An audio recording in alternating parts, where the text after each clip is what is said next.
Hello everyone, welcome back to live discussion. Our today's topic is antenna design and selection. I welcome Ashwini Kumar Sinha ji and Suresh Trivedi ji for this discussion. So my first question is, what are the key design factors you consider when selecting an antenna for a new project?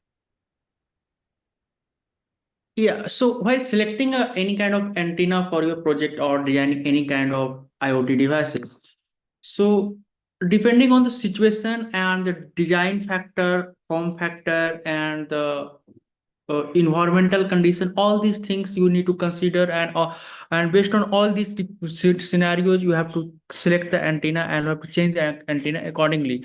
So the form factor of the device, the usage of the device, and the environmental condition of the device, all of them, affect in your antenna selection. So suppose that you are making an antenna for the wearable design or wearable product, or you are making the antenna for any tower or radio receivers or stations, the ground stations.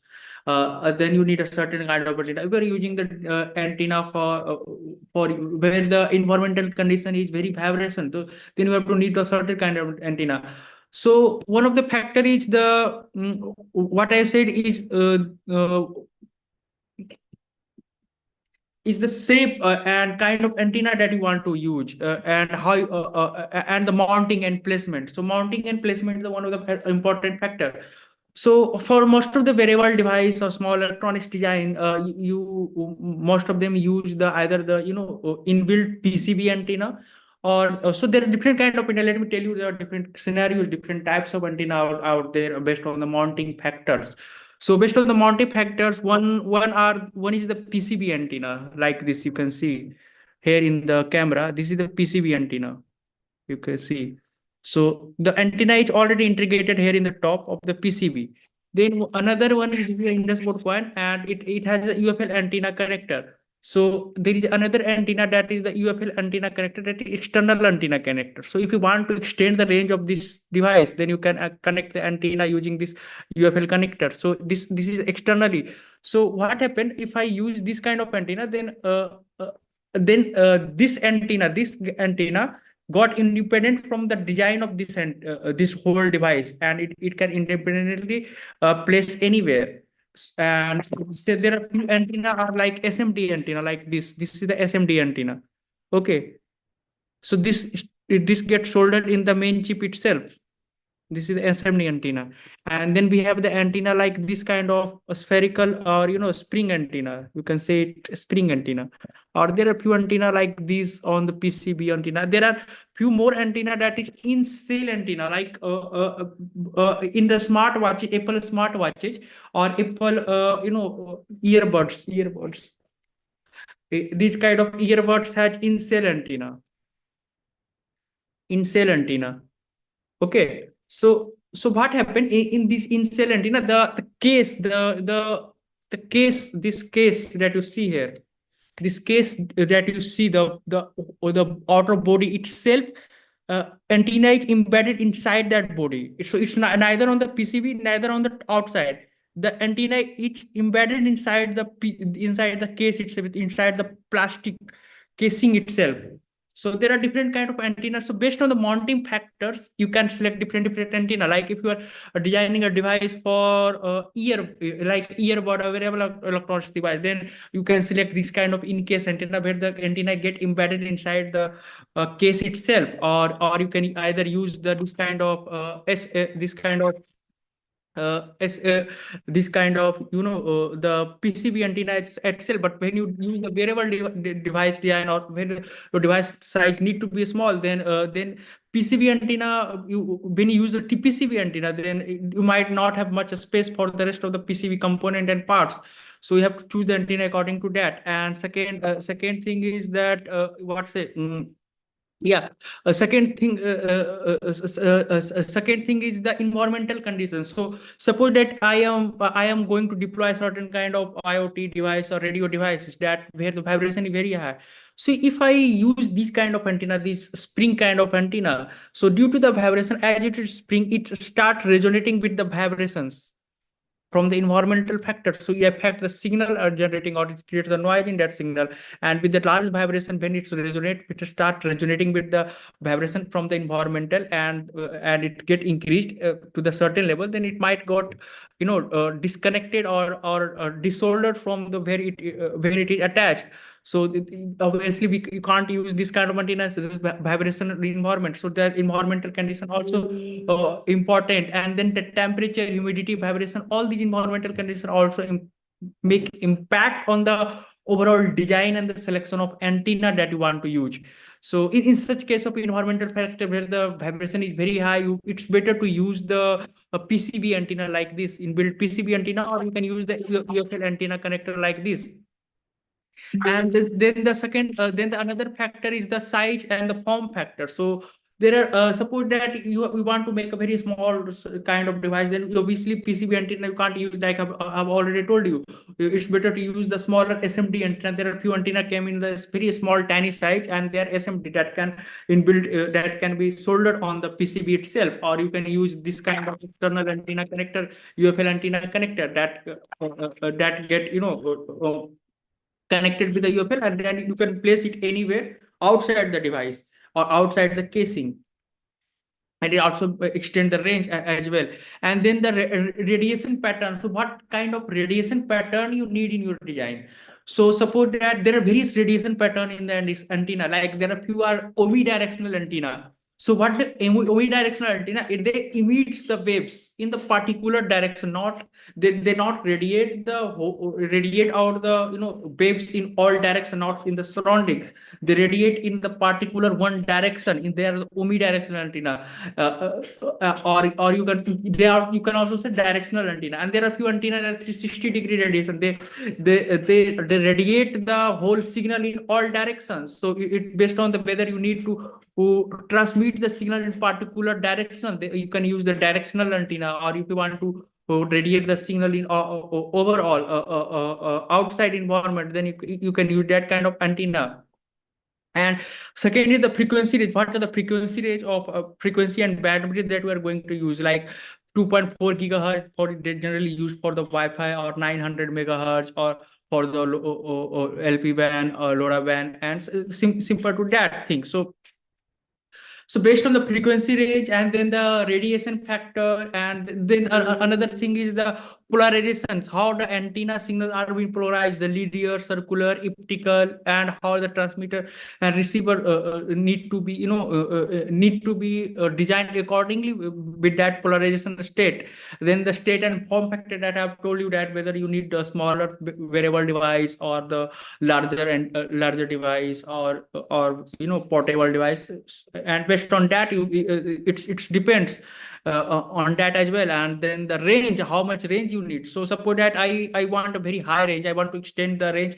I want a device where the range of the whole device can be extended. Then if I use the PCB antenna like this, then obviously it's already inbuilt in the PCB, so I can't extend the range.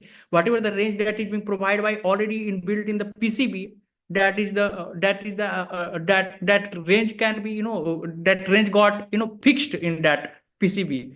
I can't reintegrate any other antenna that it get restricted to that PCB antenna. So if you want to extend the range, then if you want a device where you can change the range according to your need, or you can frequently change the directional to the omnidirectional, multi-directional antenna, then you can use this kind of UFL antenna. This is the UFL antenna. Okay, so you can simply connect, and if I want to extend the more range, then I can connect more powerful antenna to it. So and if you want to omnidirectional, then I can connect the omnidirectional antenna to it. So you can use the UFL antenna in such case of scenario. Okay, so based on that thing, and suppose that like I have told you, there are a few antenna that where you need to push the waves in particular direction only, and then you can receive the waves again to measure the waves. Like there are wave radars. Those wave radars use the directional antenna that only push the waves in front direction or backward direction according to that, and then it says like this is the radar. This is the radar circuit. This is the radar circuit, you can see. So this is wave radar that can detect the humans and other using the millimeter waves. So as you can see on this PCB, there is an antenna. These all these small patches you see are the individual antenna that so all these are the directional antenna. All of these are directional antenna. Okay. So what it do, it push the waves, it resonate the waves in particular direction, in front direction, and when any object comes in front of it, then that waves got reflected and it detects the human and all the different thing. This is the directional antenna. So based on all these factors, you need to select the antenna according to your use, whether you need whether you going to use the variable device, or what's the form factor, whether you need the omnidirectional, multi-directional, whether you later in the other scenario you need to use the antenna, you need to change the antenna, then you can use the UFL antenna.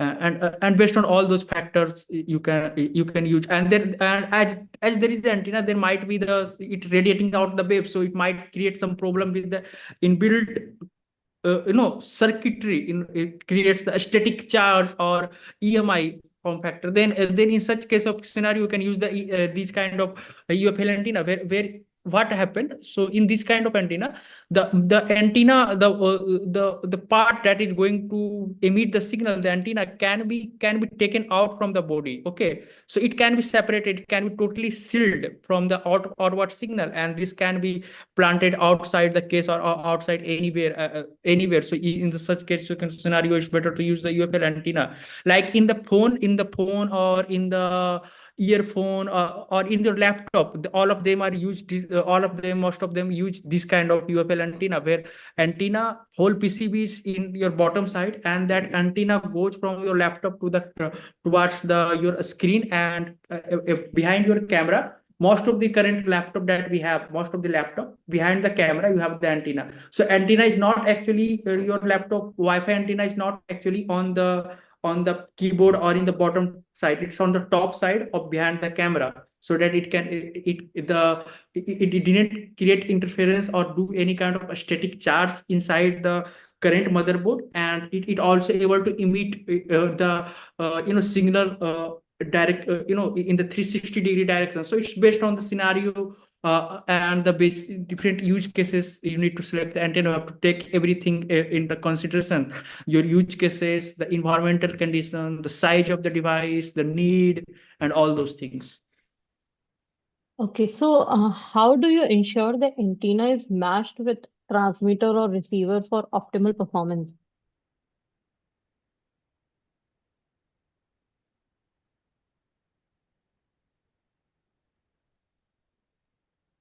There are various factors are involved to ensure the antenna is matched with the transmitter or receiver for the maximum performance.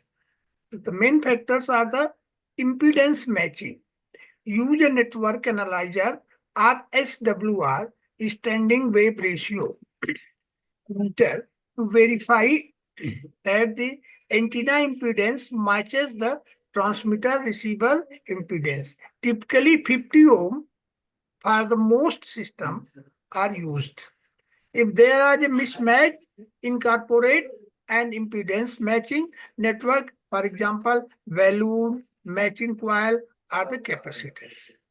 Another major parameter is the measuring SWR, means standing wave ratio. Check the SWR across the operating frequency range, and SWR across the close to the 1:1 ratio indicates optimal matching, minimizing the signal reflection and the power loss. And the third parameter is the tuning the antenna. Adjust the physical dimension of the antenna, such as the length, width, or the element spacing.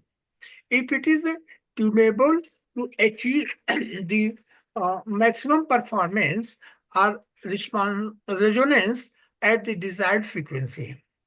Next parameter which is useful is matching circuit. Use a matching circuit. For non-tunable antennas, use matching components like L network, T network, or automatic antenna tuners to compensate for the impedance mismatches. Next parameter is the cable consideration is also playing an important role. So ensure the transmission line, coaxial cable or wavelength is of the correct type and the length and has minimal losses at the operating frequency. And the next parameter, which is very important, is the verify performance. After matching, test the system's performance by measuring power output, received signal strength, and efficiency under the operating condition. When you are considering these parameters, so it help achieve maximum power transfer, minimizing reflections, and the optimizing the overall system performance. That's all.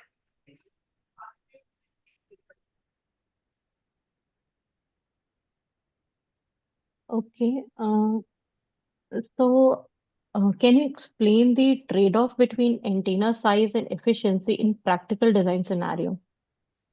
Yeah, so why we use the antenna here? Let me understand. Then we have to get this to this question. So why we need antenna and what's the use of it actually? So what do antenna actually do when we use the antenna? What it actually do? So these antenna are especially and designed to resonate the specific frequency. Okay, specific frequencies like here you can see in the design here we have the PCB antenna here. So let me show you. So what happening here? It is resonating the frequency, and then this frequency creating the waves in the air, creating the waves in the air. As you can see, creating the waves in the air, and these waves are not these waves are acting as a signal. So what happening here? As you can see here in the PCB side, the signal is generating, and using this different this antenna structure, it gets resonated multiple times, and then they get higher, and then these resonate transfer to the environment, and then it sends the signal to the outer world. Okay.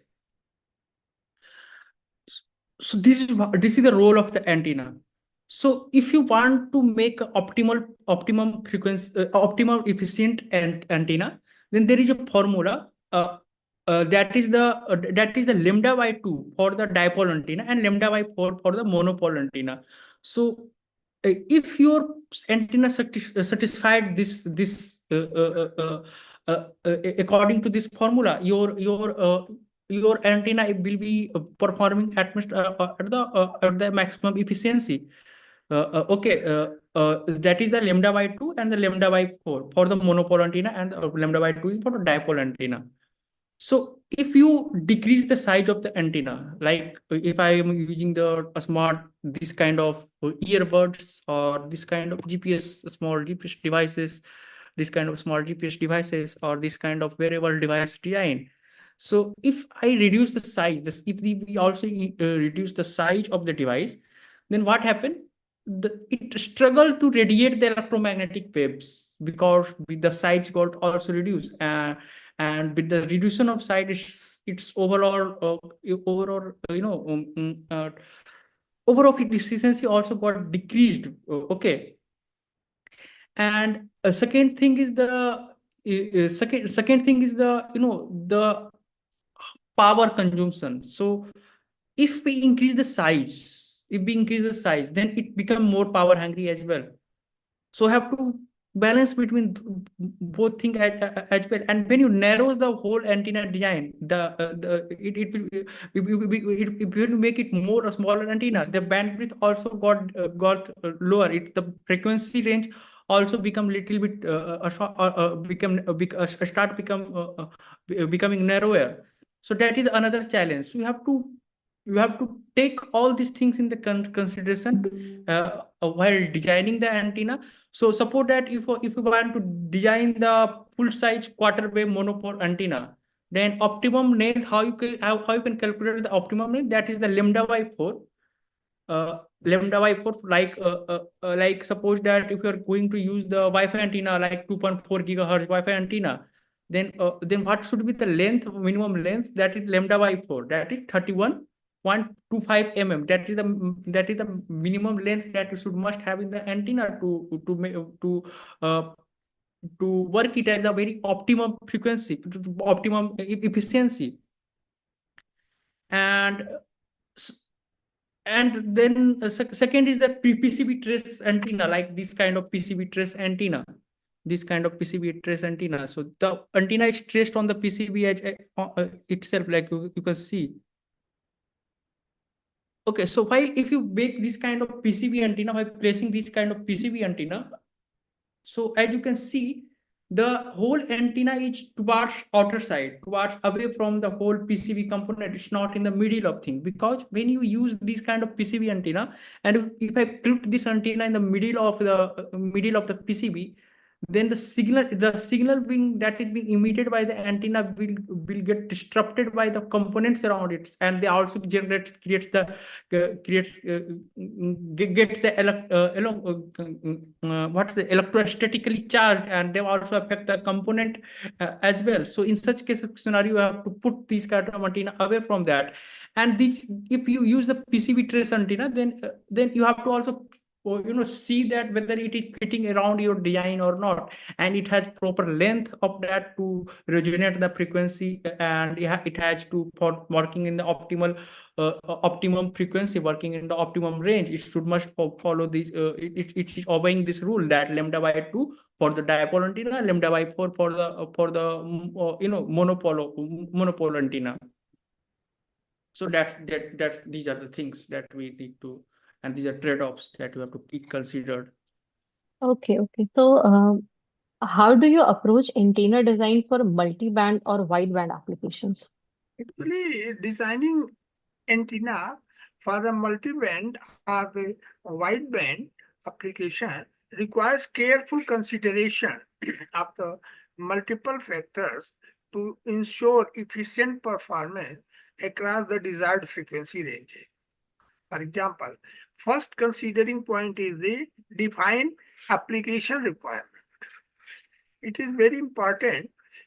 First of all, you have to identify the specific frequencies band to be covered.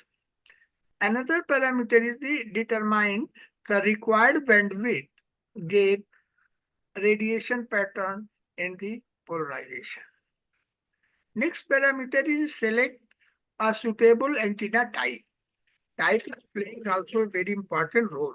So for multiple band application, choose designing like a patch antenna with the multiple resonant element, monopole antenna with the added structure are the slot antennas for the concept design.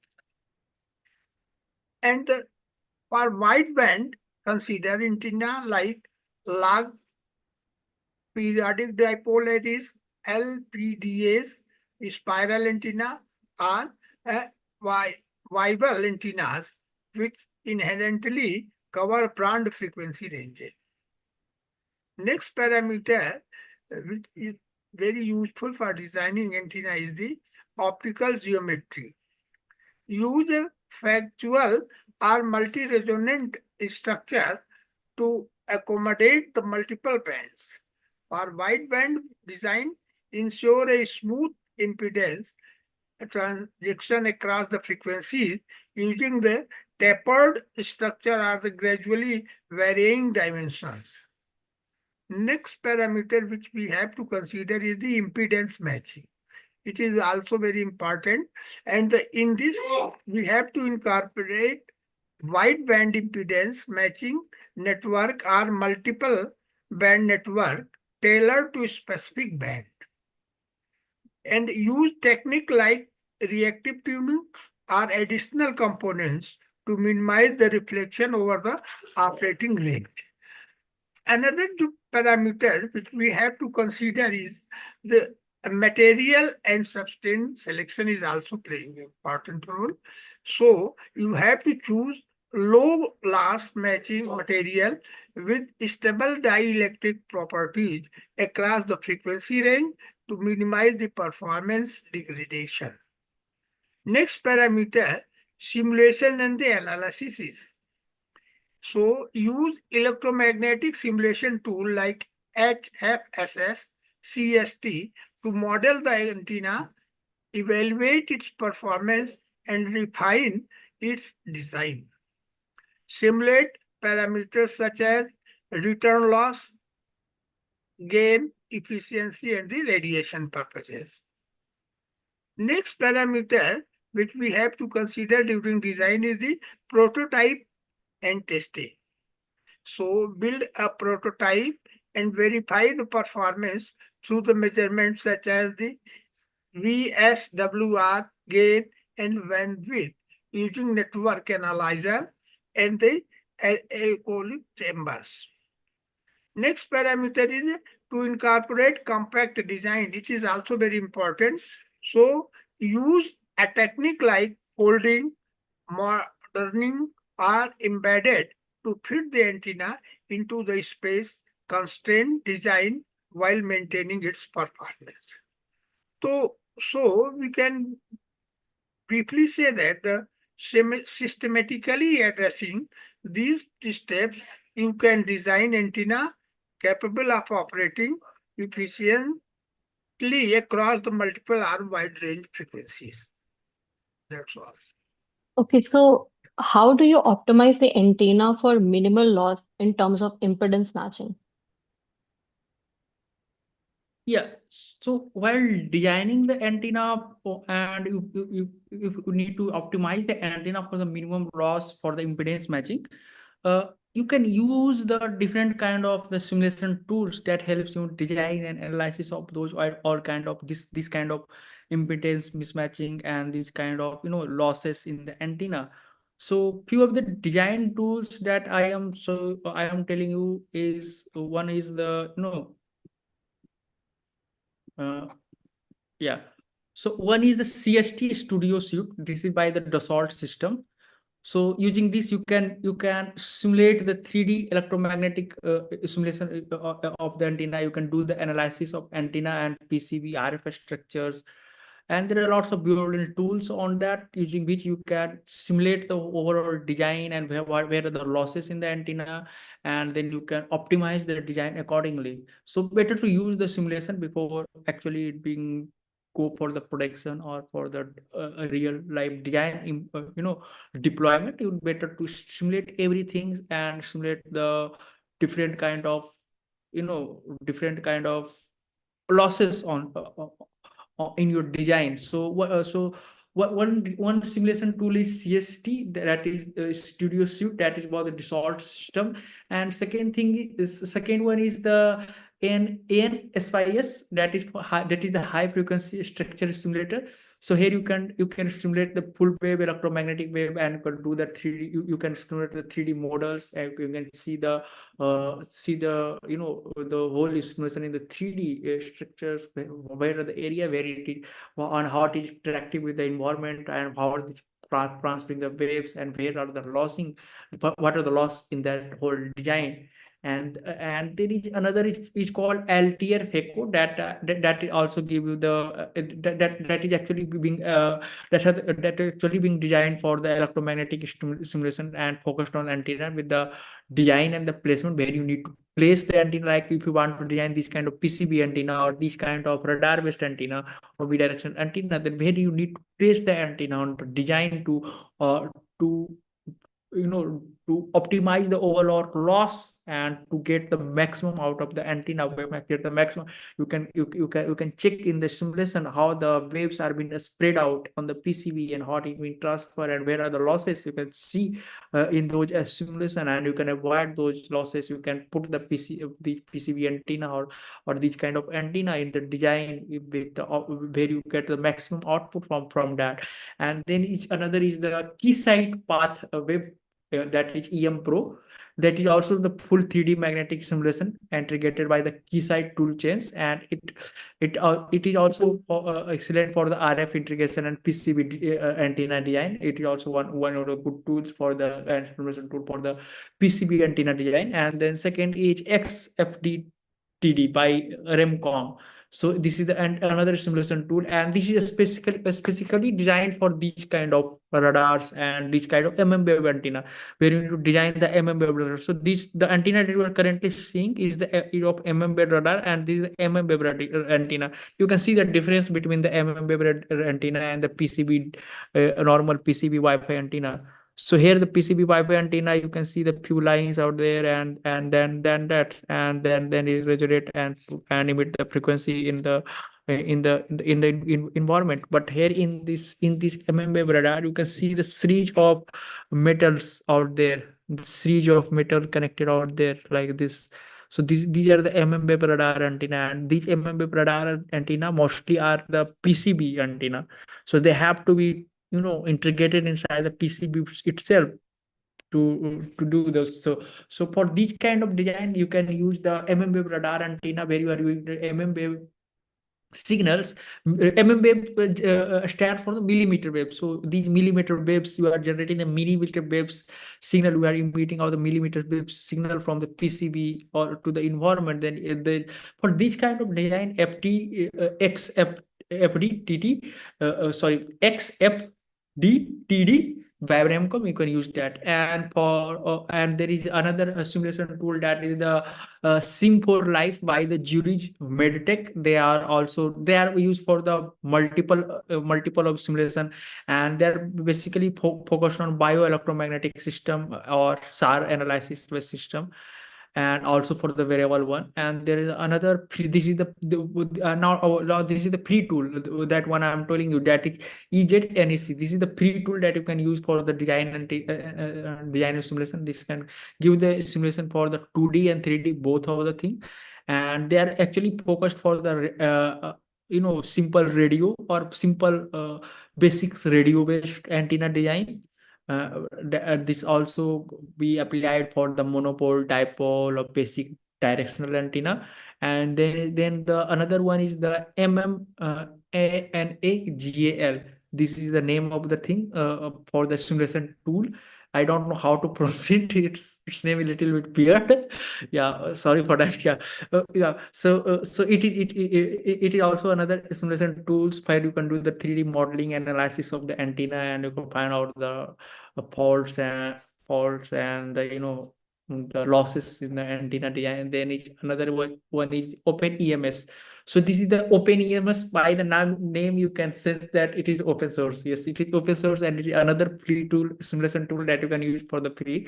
And it is for the electromagnetic simulation designing tool, and you can do the different kind of antenna design and the simulation. And there's another tool, that is FEKO suite, and this is another from the free version of Altier FEKO is also there, where you can do the simulation. So these are the few tools and analysis using which you can do the simulation.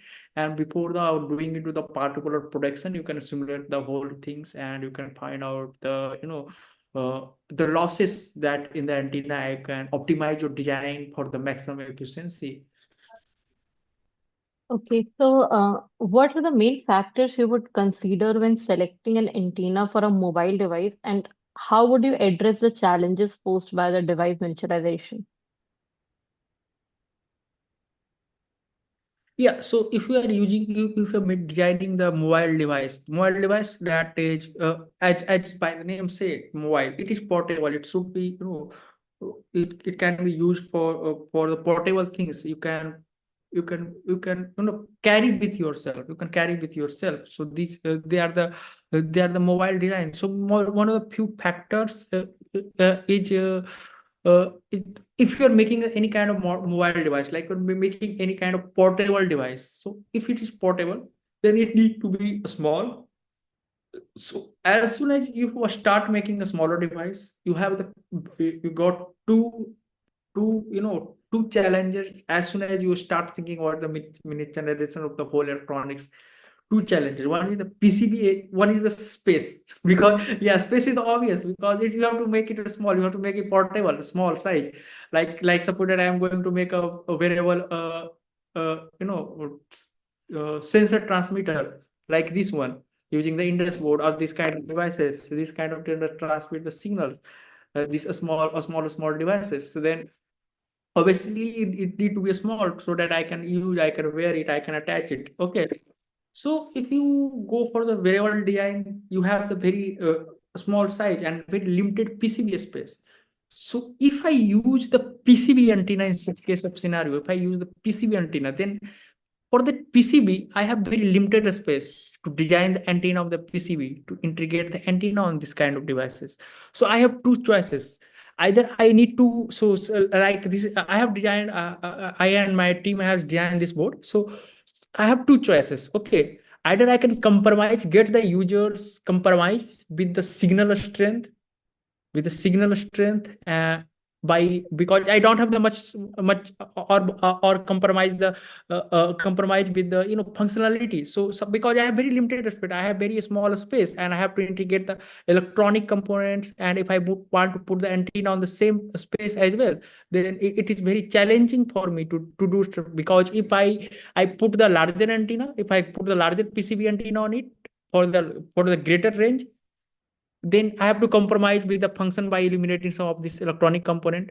If I use the if I don't want to use that thing, if I want to if I don't want to compromise with the function and discrete component that need to be placed on the same side of the PCB, then I have to compromise with the antenna size. So I have to put the antenna.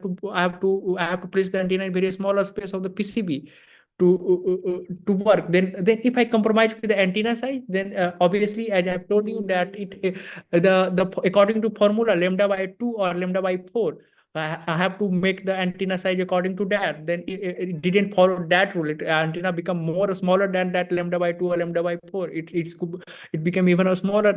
I got to be even a smaller space for that. Then its efficiency and its overall bandwidth and its power and everything got decreased. Its range got decreased. So then the overall antenna performance gets compromised. So in such case of scenario, what I have the choice. I can provide the UFL connector where I can extend the range anytime and anywhere, and I have the option to do change it according to our need by using the UFL connector. I can simply add the UFL connector.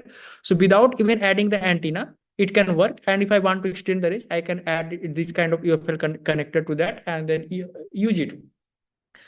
So so yeah, this is one of the challenge. This is the one of the challenge, and this is how these are the few.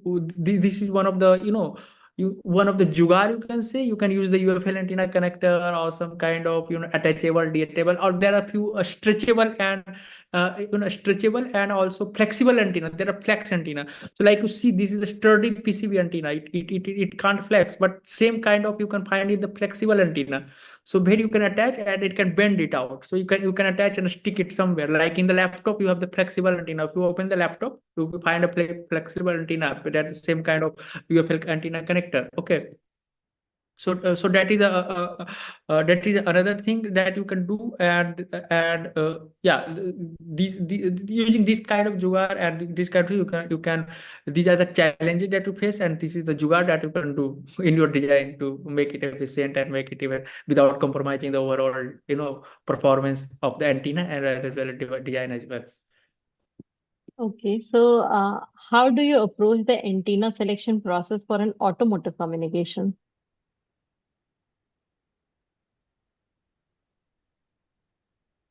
Okay. Can you repeat the question again, please? Yes. How do you approach the antenna selection process for an automotive communication? Okay. Really, when selecting an antenna for automation communication, various techniques factors must be considered to ensure optimal performance and the integration. For example, first up, we have to consider the frequency range. It is very important. Automatic automation system typically operate in a specific frequency band, such as V2X, vehicle to everything communication, cellular, for example, 4G, 5G, next GPS, and the satellite communication. So determine the operating frequency of the communication system.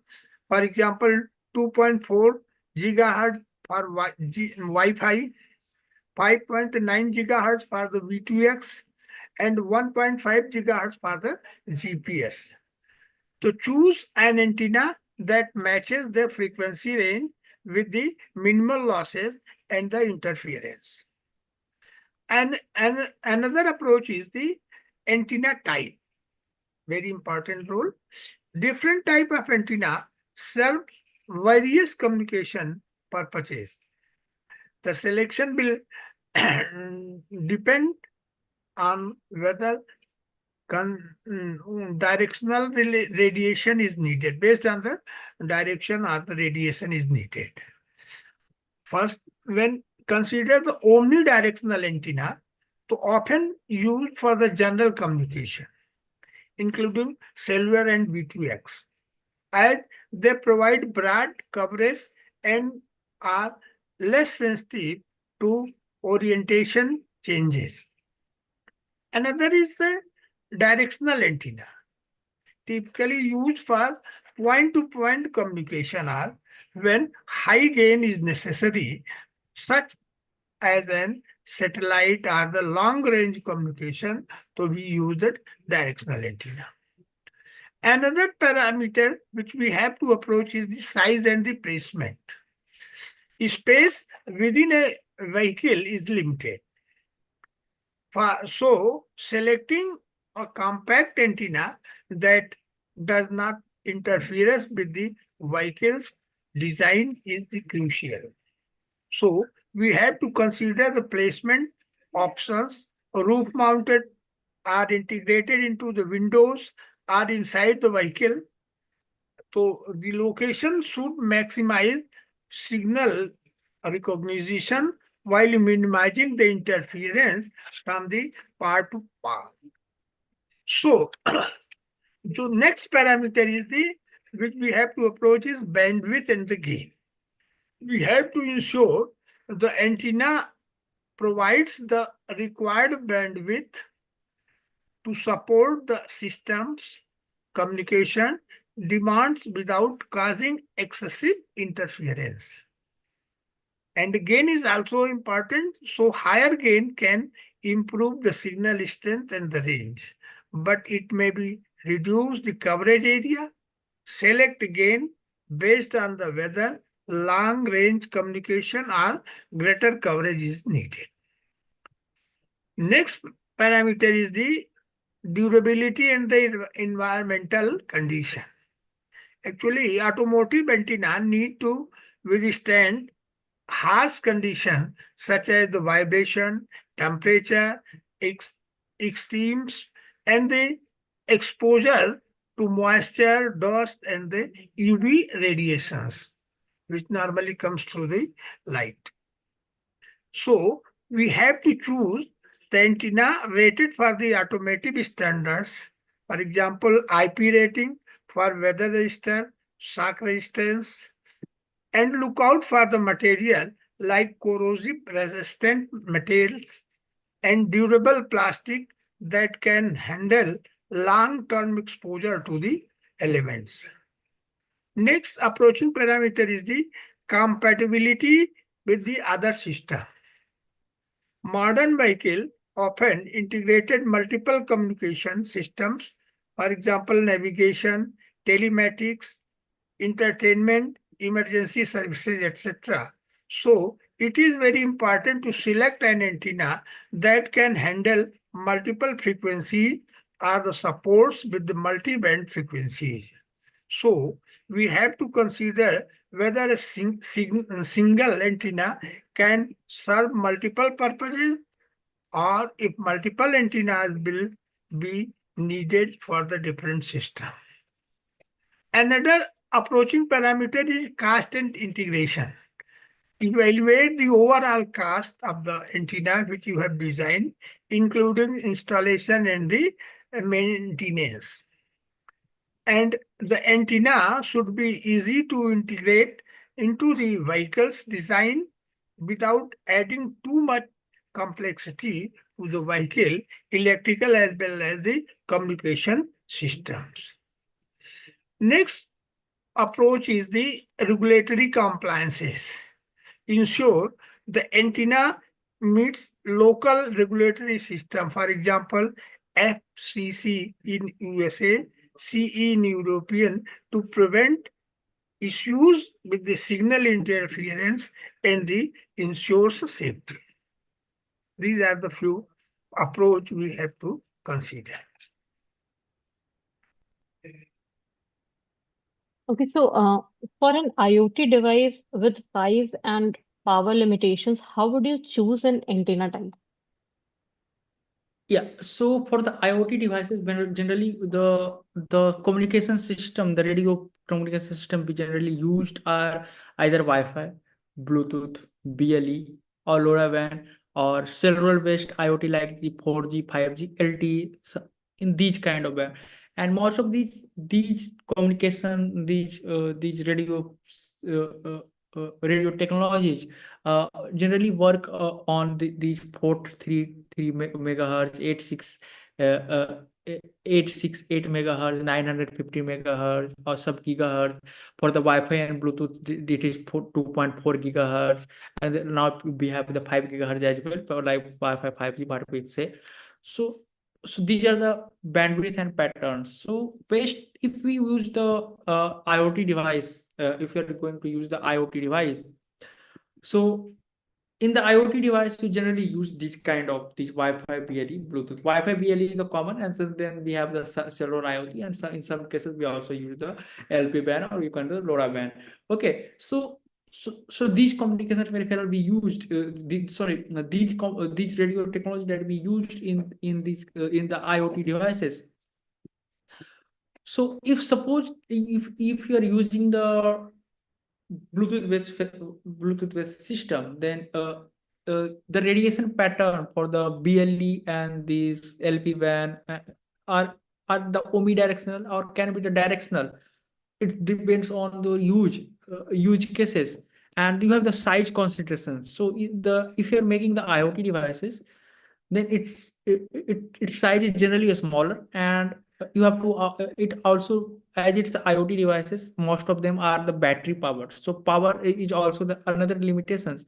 So while choosing the antenna type, you have to make sure that antenna is not generating so much of not dissipating so much of the power from the overall system, and not consuming so much of power, and not losing the power. The antenna should be efficient, and also and need to be the small as well, and also need to be need to meet the overall the range as well. So all gaining all these things in the small form factor, when you have to also need low power, not want antenna to consume much power, you also get the antenna to the smaller size. You also need to be need to be the good sufficient range to make that. So all these things are need to be considered while designing the IoT device. So we have to select the antenna by considering all those things. So if I'm going to make IoT device, and then suppose I choose the PCB antenna, select all let's see all of these different scenario. So if I choose the PCB antenna like this one, the PCB antenna, it has the PCB antenna, you can see here in the side of this. Like if I see the PCB antenna, then what it integrated inside the PCB. So whatever the IoT device I need to design around that, I have to make sure this PCB antenna need to be exposed toward the environment, and none of these any kind of objects need to be placed around itself that will create interference with this signal coming out from this. And it need to be we have to must check these scenarios, the structure and its everything, to make it at the optimum performance. So if we have designed these devices, now we are going to deploy this device, and there is some concrete wall above this, or some kind of some kind of object that will consumes, that will absorbs the Wi-Fi signals, then its range will got decreased, it will start become the more power hungry. So material selection, that the case that I designed are not observing the Wi-Fi and all those things. So I have to consider all those different kind of things in this scenario. And so if I don't use the PCB antenna, then you have the chip antenna that are self-mount, this kind of antenna. This kind of, some are the chip antenna or SMD antenna. There are few are the ceramic antenna, that very small antenna that is placed on the PCB. Then when you are putting that you have to make sure that it is not, it is not creating any kind of noise, or not affecting the main processor because of its signals. uh, you have to make sure of the EMI shielding as well, and you have to you have to check all those different things as well. Okay, and then if you use the loop antenna or the spring antenna like this one, the spring antenna like this one, then suppose that if I'm using this kind of antenna, and I have using this kind of antenna in the wearable device that is being deployed on my body, or that is being deployed in some moving object. So now it's moving. Okay, so in such case of scenario, it creates lots of vibration, and with the vibration, any kind of a spring, if it's a spring, then you can see if I touch a little bit of it, it resonates the vibration. So if I attach this kind of antenna, this kind of helical or a spring antenna in that wearable design device, like suppose that I'm attaching this antenna with I have designed some kind of wearable sensor using this board, and I am attaching this kind of antenna to it. So, and I have to put it in the body. Then every time I move, it resonate the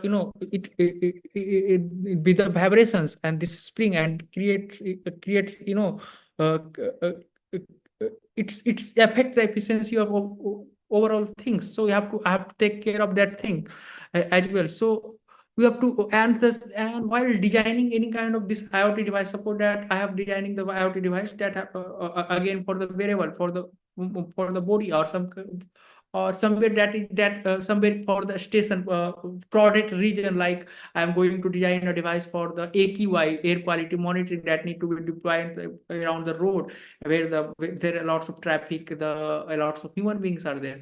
Then the signal are being what's it are being interfered by the human body, by this human body, or being interfered by the vehicles, and then its range and efficiency got decreased. So I have to choose the antenna according to that as well. So there is an antenna, I have to tell you that yeah, there is an interesting antenna just came last year, that is called the body wave antenna. You can check it out right now if you have the Chrome, if you are using the internet right now. Obviously you are watching the videos, then you are using, you can check it out. That is the body wave antenna. We have also selected this antenna at the Truly Innovative section. You can check it on the Electronics for You Truly Innovative section.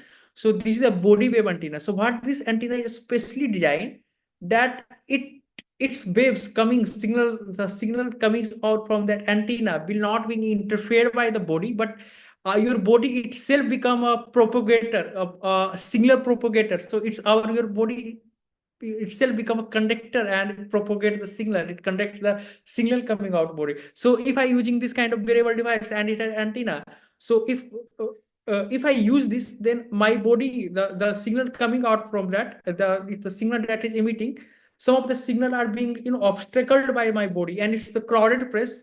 If you see, if you have the Bluetooth and the phone and you are in crowded place, you face some kind of noise or some kind of disconnection in the crowded place, because that signal get interfered by the body. So in the body wave antenna that they have designed, that your body acts as a conductor, body act as a transmission medium itself. So instead of getting your body are becoming interfering the signal, it is propagating the wave itself. So you have to select this kind of antenna in this kind of technology, that where that can be help you suppressing these kind of challenges, like your body is not acting as that blocks the signal, but acting as a conductor, acting as a element that actually propagate the signal. So there is another body waves antenna. That is an amazing technology that have developed. It's just a unique product that for the wearable design, obviously. So you have to select the antenna according to those things, different kind of scenario for the like loop antenna, the external antenna, the SMD antenna, the flexible antenna. So in these kind of devices, support that you in a smart watches or this kind of devices. So some of them use the flexible antenna. So what happened? They have the whole PCB, right? They have the whole PCB, and they have the UFS antenna connector like that, or it is directly can be soldered as well. So they have the antenna is flexible, so they can stick it around the case as well in the IoT devices. So the antenna can be sticking around the case. Also, like there is another technology that I have told you that iPhone and some of the company use that the in case antenna. The antenna is sandwich in the casing itself. So you can use this kind of technology as well while making the IoT device or designing the IoT. IoT based, IoT based devices. Yeah. Okay, so my last question for this session. What are the latest innovation done in antenna design? Yeah. So yeah, like I've told you that one latest innovation that is done in the antenna side is one. I have told you that I don't know the actual, I forget the actual the technical name of that technology, but yeah, that is the antenna that is being embedded inside the case itself. So the case itself acting as a whole antenna. So that antenna is actually antenna chip actually inside the case, like those used in the Apple's AirPod buds, the earbuds, or different company also might be using that. And second is that body wave antenna, that body wave antenna. Those antenna are antenna are not those antennas are specially designed that the signal coming out from those antenna are not actually interfering with not your body is not actually becoming a obstacle for the signal, but become the propagator of that signal. So that is the amazing technology that is done by the mmwave antenna. And for the wearable design, this kind of earbuds or smartwatches, and for the crowded region, this kind of antenna is really amazing. And yeah, and then another one is there are few sensors and radars not coming with the mmwave radars. That there is a radar called mmwave radar that can actually they didn't have put any kind of sensors on your body. This is one of the radar that I have shown you. This is the mmwave radar. So it actually it not you don't need to put any kind of sensor on your body, but using that waves, the waves coming out from the antenna, that waves are actually wirelessly captures your vitals. Like it can capture your breath, your pulse rate, most of the body vital rates. That's amazing. They can detect your sleep, your every micro activity without need of any kind of sensor on your body. So I can simply place it somewhere. This is one of the sensors. This is the mmwave radar respiratory sensor. That you can check it out on electrons for you. I made one project on that. That is contactless health sensing device.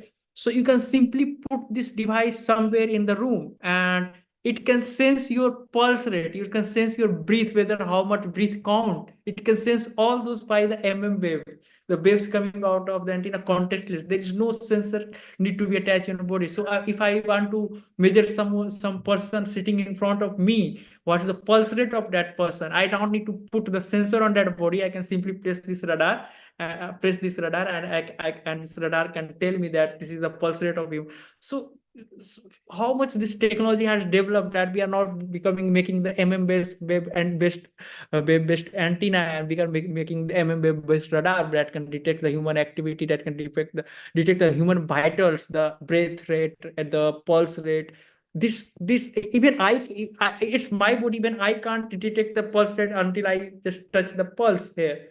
But these radars can detect by using the waves transmitting towards me. So this is just a magic technology. So these waves signals based antenna, these body wave antenna, where your body act as a conductor for the signal coming out from the antenna as well. And then the in case antenna, where the antenna being embedded inside the casing itself, and the flexible antenna. So all these things few things are happening and few more things are growing in the field of antenna, and you can use these kind of technology, latest technology, to make more efficient and more powerful IoT devices or wearable devices or whatever device you want to make.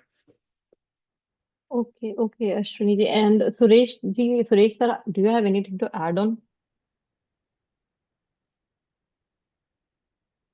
You're on mute, sir. Then it is sufficient from my side. Okay, okay. So this brings us to the end of the session, and kindly post your questions in the comment section if you have any, and we'll address those questions in the next session. Thank you. Thank you.